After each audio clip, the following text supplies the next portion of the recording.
নমস্কার বন্ধুরা, আমি নিরুপমা আমার গিরনাথ ছাদ বাগানের ভিডিও নিয়ে হাজির। তো 1 মাস হলো আমি কাঠ চাপাটা এনেছি, আর সুন্দর দেখুন ফুলে ভরে আছে। কিন্তু দুঃখের বিষয় হলো হঠাৎ করে দেখছি যে গাছের নিচের অংশ থেকে একটি নতুন শাখা গজিয়েছিল আর সেটা পচে গেছে। তো প্রথমে ফাঙ্গিসাইড দিয়েও দেখছি না, পচা অংশটা মনে হয় এখান থেকে সারবে না। তাই আমি একটা নতুন ব্লেড দিয়ে একটু একটু করে কাঠ কেটে ফেলার চেষ্টা করছি।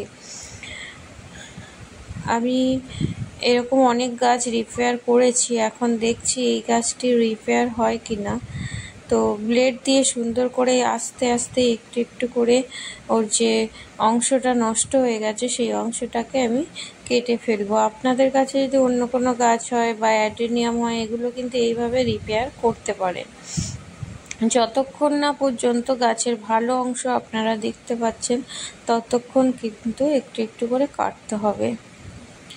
এগুলো কেটে ভালো করে মুছে ফাঙ্গিসাইড দেবো। প্রথমে দিয়েছিলাম যে গ্রিন কালারটা দেখছেন সেটাই দিয়েছিলাম, কিন্তু না দিয়েও হয়নি, বা কাটতেই হলো। এখন এইরকমই কেটে 4-5 দিন পরে যদি দেখেন ওই অংশটা শুকনো হয়ে গেছে, তাহলে কিন্তু আপনার গাছ বেঁচে গেল। আর যদি না হয় তখন কাটিং লাগিয়ে দিতে পারেন। এখন ওয়েদার খুব ভালো, সহজেই কাটিং লেগে যাচ্ছে।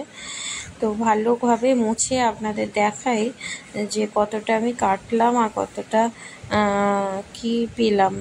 তো দেখুন গাছের সাদা অংশ বেরিয়ে গেছে, চামড়ার যে মানে ছাল যেটাকে বলে সেটাকে আমি পুরো কেটে ফেলে একটা সাদা অংশ বেরিয়েছে। আর যতটুকু দেখা যাচ্ছে কিন্তু ভালো, আর উপরেও 2-3টে শাখা হয়েছে। গাছটা যখন আমি কিনেছিলাম, কিন্তু যারা আমার প্রথম দেখছেন ভিডিওটি, নতুন বন্ধুরা প্লিজ সাবস্ক্রাইব করবেন, পাশে থাকা বেল বটন অন করে দেবেন।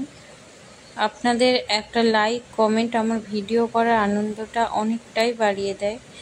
আর গাছ ভালোবাসি, তাই গাছ ভালোবেসে ভিডিও করি, আর সেটাই আপনাদের সামনে তুলে ধরার চেষ্টা করি। যারা নতুন আছেন গাছ কিনুন, গাছ লাগান, আমাদের পৃথিবীটাকে সবুজে ভরিয়ে তুলি। আর এখন যে দুর্মূল্যের বাজার, তাতে কিছু সবজি কিছু ফুল যদি থাকে, রেগুলার আর বাগানে থেকে আপনারা ফুল নিতে পারেন, সবজি নিতে পারেন বাড়ির ব্যবহারের জন্যে। আর বাজারে যে ডেইলি ফুল কিনতে হয়, যে অ্যামাউন্টটা যায়, সেটাও আপনাদের সাশ্রয় হবে। আর তার সাথে কিন্তু মনটা খুব ভালো থাকে। এই গাছ লাগানো, গাছের সাথে টাইম কাটানো, মনের মধ্যে কিন্তু একটা আলাদা ফিলিংস আসে।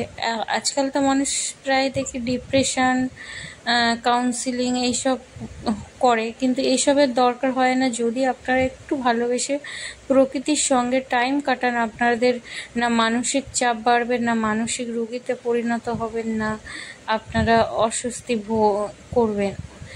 আর বাড়িতেও টুকিটাকি অশান্তি থাকে, সেই অশান্তিগুলোকেও কাটিয়ে উঠতে সাহায্য করে এই গাছ। আমার তো এই গাছের সাথে এমন কানেক্ট যে আমি সব কিছু ভুলে যাই। এখানে এলে যেন আমার মনের সব থেকে বেশি শান্তি পাই, আর কোনো দুঃখ কষ্ট কিছুই যেন আর মনে থাকে না। আলাদা কানেকশন এই গাছের সাথে। আর যতটা অসুস্থ হয়ে থাকি না কেন, এখানে এলে আমি সুস্থ হয়ে যাই।